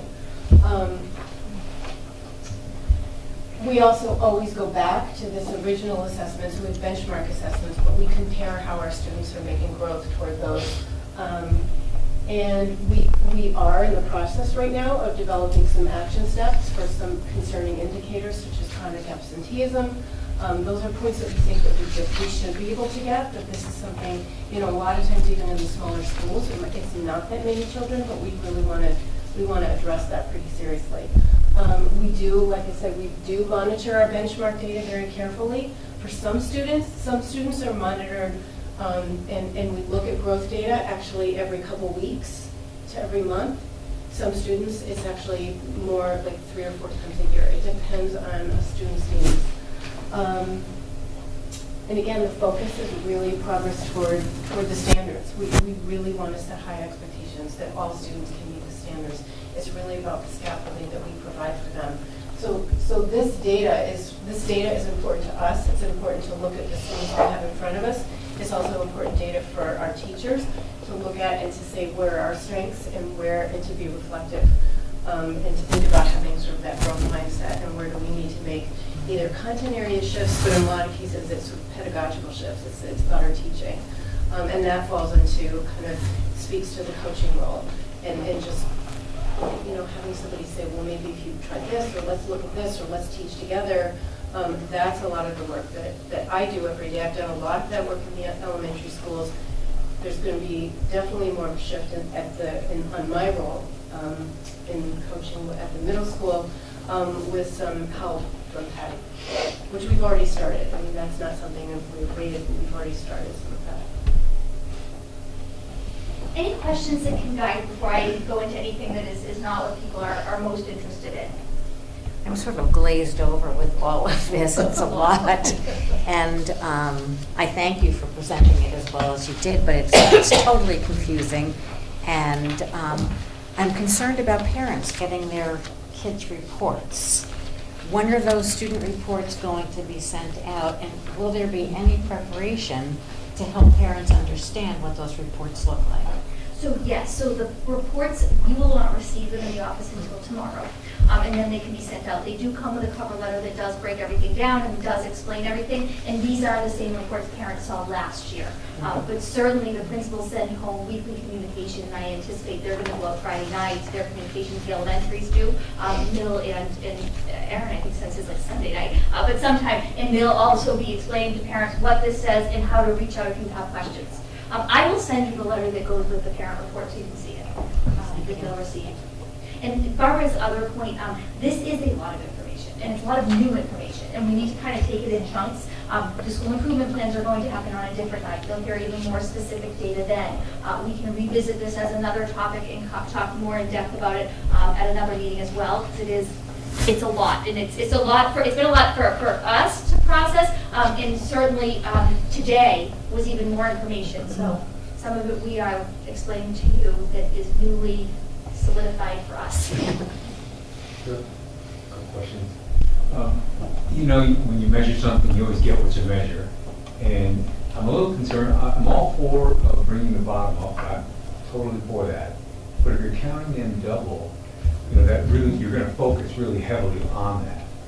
And I'm afraid that what we'll do is we'll drive behavior to ignore the top performers. You know, because we also want to engage them, and again, just because they're top performers, we also want to make sure they're interested. And I'm just highlighting it as a concern that maybe we keep an eye on, that we're not driving the behavior that is, you know, to just drive that measurement up. Let's just focus on these kids and ignore the other kids. You know, I mean, they probably don't need the help, but, you know, you get what you measure. And that always concerns me. And I don't know if we're going to pay attention to that or watch that, or do we think there's a concern there? Well, I think it's a potential concern with a misinterpretation of the system or a broad application of the system that is not what we want to do as educators. There's a slide we did not put up that came right out of the Commissioner's webinar that actually does address the fact that if your top comes down, your bottom comes up, that's going to beat your targets. That is not anything as educators we want to embrace or we want to be putting into our practice here. The achievement is still right there at 67.5%. That's absolutely right there. It's that growth that you're getting the double score in the lowest performing. But I don't think that again, that's something, I agree with you with what you're saying. I know our principals are saying, no, that won't happen. But we agree with you that that's what has to be a priority. The reality is at the state level, though, they're saying those kids have been traditionally left behind. Sure. And the others haven't. And hopefully our choice of programming, so for example, in our ELA program, students are really encouraged, you know, to read at their level. So the core lesson is at grade level. But if you're reading at a much higher level, those are the books that you're given to read. So there's no, you know, we try to be as sensitive as possible to the fact that we don't want to say you're up here and we're trying to be very sensitive. We might say we want you to read a book that has multiple characters and this kind of complex plot and describe it to the student, but we would hand that to them, but they wouldn't be reading necessarily the same books as their peers. But we try not to present it that way. We want to be sensitive to that.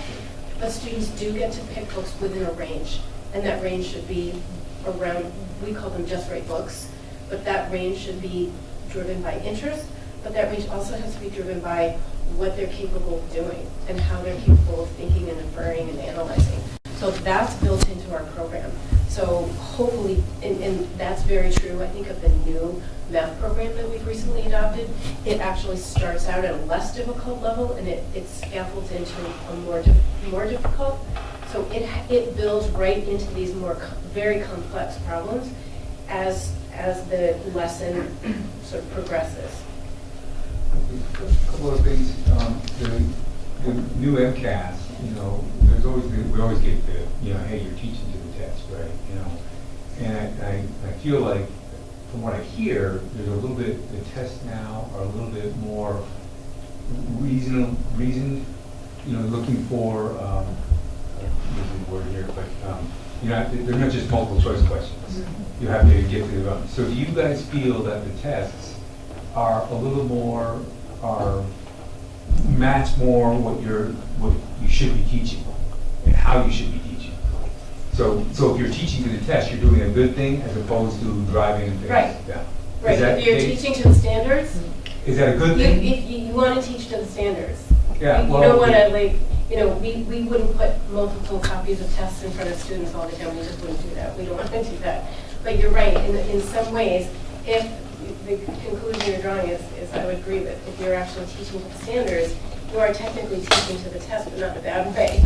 You're teaching Yeah, them. that's what I'm asking. Yeah. It's now teaching the test not such a bad thing because the test has been revamped to require a little more deductive reasoning and that sort of thing in the questions. Is that But you true? have our kind of, our coaches behind you, you have our instructional coach, our two building coaches, who I kind of often look to for these things, nodding. And I know that I didn't know if it was Leslie or Mary Kay or Patty Roby, because they all kind of say these things that always catch me. But if you're teaching the standards well, the rest will come. And they do believe in the standards. They believe the standards teach Good. those higher order thinking skills. Okay, last one. Sorry. Take It's a all the good time. question, is it? The other thing is that with our educational plan that we developed for the new school, about 21st century learning. And it's all about interdisciplinary, we really want to go to an interdisciplinary model and do the new tests and the way we're trying to, work towards raising these, are we trying to incorporate that coaching and that interdisciplinary model into how we're teaching to this test, or is that something completely different? We can't mix these two. Are we working towards that 21st century learning? Well, kind of everyone owns this, right? Everyone owns this instruction that will move kids forward and that will actually give students a more depth of understanding with these standards. And it's not that you go to content areas and leave, that's a tested subject, that's not that kind of thing. So they're not there, but is that aligned with this goal? Yes. Are we there? No. The other thing you mentioned, I just want to be realistic about, is that you got vigorous nodding going on from some of our educational leaders around. Does teaching to the test, is teaching to the test a problem? They're going, no, teach the standards well, and then the rest will come. Does everybody believe that? No. And do we need to make that shift? Yes. Leslie talked earlier about some pedagogical, but say it. I don't say it anymore. Instructional shifts, I'm not saying it, right, and philosophical shifts, but we can't resist this. We have to really, and I had a line of teachers, today, wanting to know more information, and that's an important piece. They have to want to know the information, and they have to accept it, because it's the student's reality. Somebody in the audience today kind of referenced, she didn't know she was doing it, but she referenced the Pygmalion effect, I think, basically saying that people will do what you expect they're able to do. That was one thing. Somebody else in the audience today referenced that they need to generate excitement and seriousness around this assessment so that kids feel that, because there's other things that can go into it more naturally at the high school where your diploma's on the line, it is, and at the elementary school where it's just a different kind of environment, and they really were owning that, saying that we need to really kind of embrace this and generate some excitement to support our kids. So I don't want to say to you, yeah, everyone goes, yeah, we teach the standards and it's great, we got to get there. Chronic absenteeism, how do we get those people to say, oh, okay, well, we're not going to take our trip to Hawaii during school? How are we going to get them to say, our kids need to be in school, because it's not only going to screw them up with this, but it's going to screw them up with the day-to-day learning. My kids were younger and they were in school and I was in school half days. Well, why do we have to go to school? We don't do anything anyway.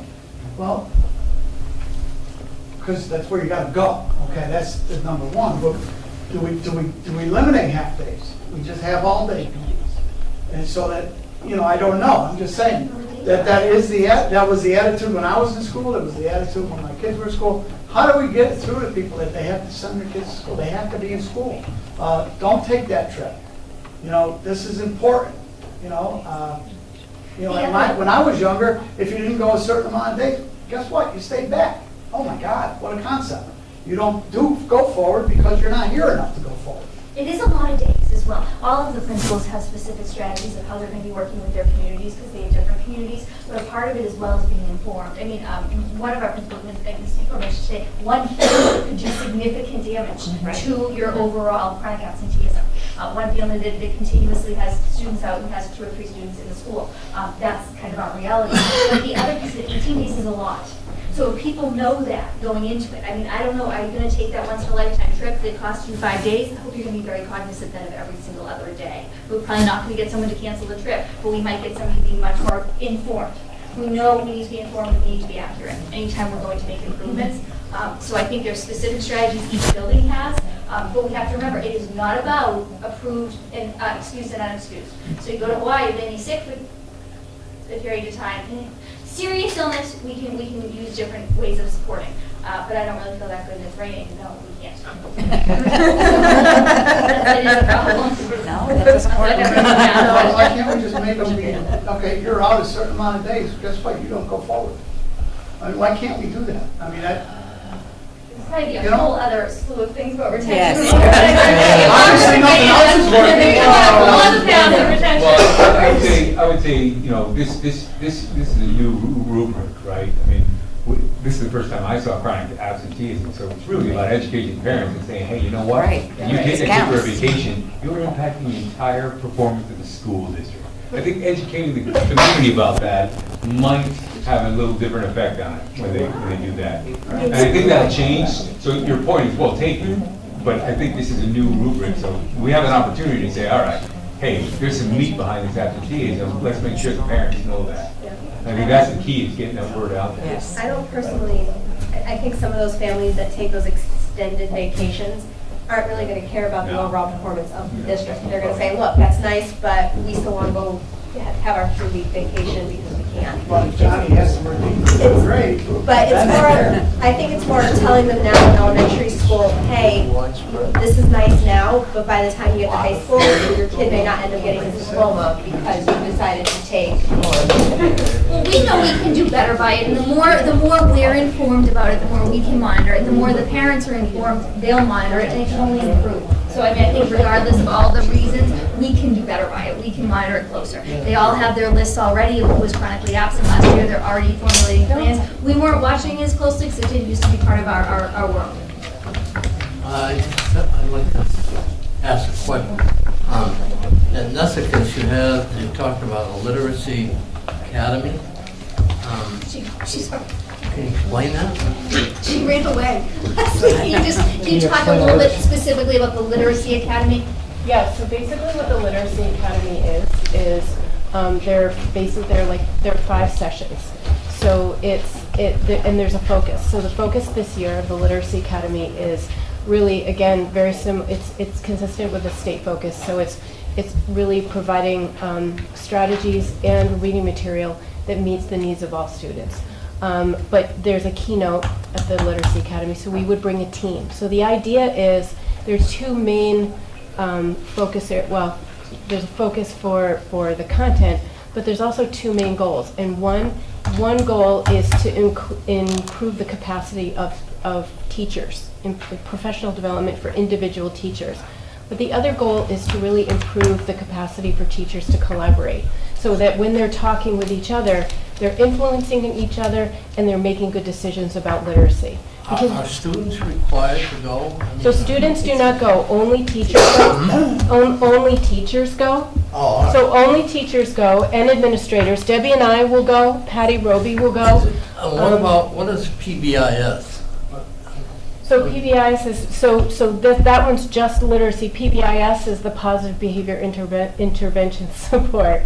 And that will be a separate team. So Debbie will identify a separate team at Nessicus to actually participate. So we basically have 2 teams at Nessicus, one team of teachers and administrators that will be attending this Literacy Academy and very, very much coming up with, I don't want to say we have a separate action plan, but just steps that we're going to be working on to strengthen ourselves in literacy. But then there'll be a separate group of teachers and administrators that will be working on school climate through the PBIS Academy.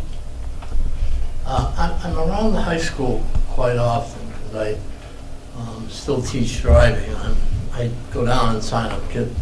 The environment at the high school is excellent. And I just want to mention that I know Mr. Rob is here, and he does an excellent job with Mr. Messina, and I think that is one of the keys to high testing.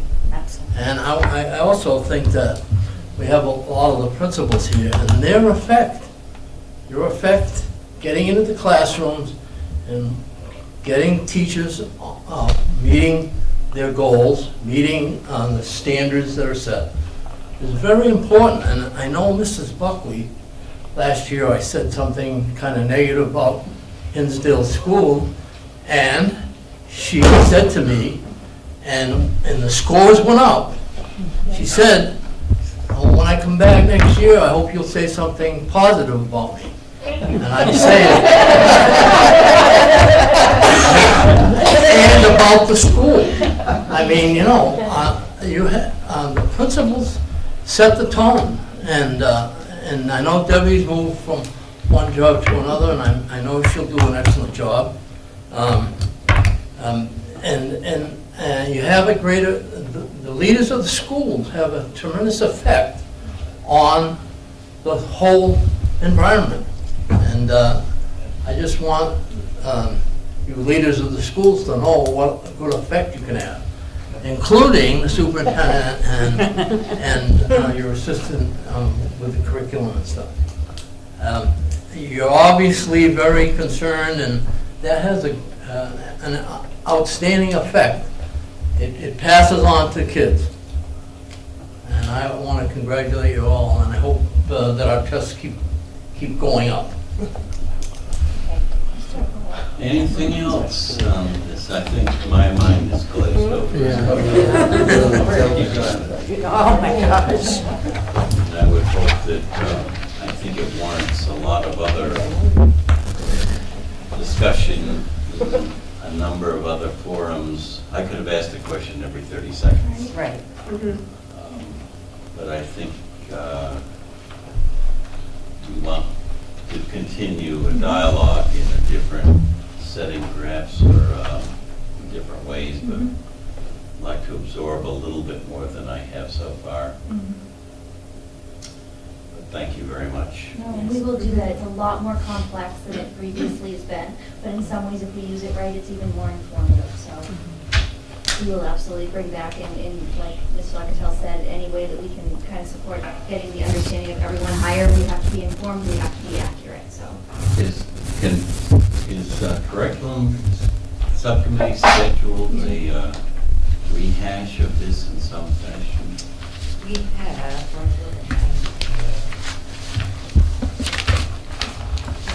okay, I lost it. Here it is. A school improvement plan, October 18th. So we will rehash this in a smaller venue and look specifically at schools and what they're doing. I'll ask questions so that we can understand. There are some things that were pretty controversial, some of the statements. I think they have to be verified, or I'd like an explanation of them. I'm not sure I understand what Well, statements are it controversial. goes along with my every 30 seconds I had a question. Okay. How do you reach that conclusion? But anyway, this is a very important topic. Yes. We won't leave it alone. Anything else from the superintendent? No? All right, the next item on the agenda concerns personnel, and apparently there are no major changes that have to be reported. Is there any old business or unfinished business? Any new business that, yes? I'd just like to bring up that I'm sure we all got this invitation in the mail today about Division 6 school committee members. There's a meeting in Lee on October 1st at 6 o'clock, and Smitty Pignatelli will be there, Senator Hines, and they gave us the agenda, which will be a little bit about funding and a little bit about legislation, and the Berkshire County Educational Task Force, the future role. So I'm going to go, and I can report back at the next meeting if you'd like, but it's in my backyard, might as well go. Good. Okay? Glad you are. So I won't be at policy. Any new business, anything else that has to be discussed in a future meeting? Any remarks for the good of the committee? In that case, I would like to go into executive session. Remember that motion? Be it resolved that the Central Berkshire Regional School Committee goes into executive session at 8:50 p.m. in accordance with Mass General Law, Chapter 30A, Section 21A, 2, 3, to discuss strategy and preparation for the negotiations with its CBA unit, non-union employees, and to approve past minutes for which the chair has declared an executive session is necessary to protect the bargaining position of the committee and to reconvene, we're not going to And to go home. in open session at the conclusion of the executive session. Second. Okay. Take a roll. A roll call. Sorry, I'm gonna daze. Dr. Crockery? Yes. Ms. DiTomaso? Yes. Mr. Farley? Yeah. Mr. Gazillo? Mr. Hopper? Yes. Mr. Locatell? Yes. Mrs. Latazor? Yes. Mr. Less? Mr. Peters? Yes. Mrs. Tucker? Yes. Mr. Wagner? Yes. We're in executive session.